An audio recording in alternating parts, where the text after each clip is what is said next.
তো hello guys, আপনারা দেখতে পাচ্ছেন আপনাদের সামনে আমি একটা ভিডিও নিয়ে এসেছি। তো আজকে তোমাদের সঙ্গে আমি একটা রাস্তা নিয়ে কথা বলবো।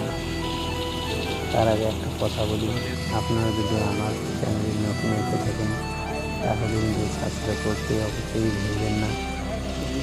তো ওখানে চলে আসলাম তোমার কাছে, যে সামনে খাড্ডাটা দেখতে পাচ্ছেন।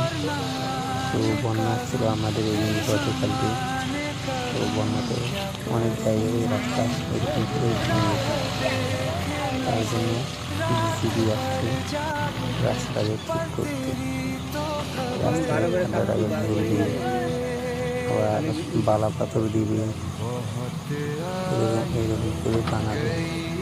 আমি চাই আরও ভালো করে বানাতে, আমাদের দেশটা উন্নতি।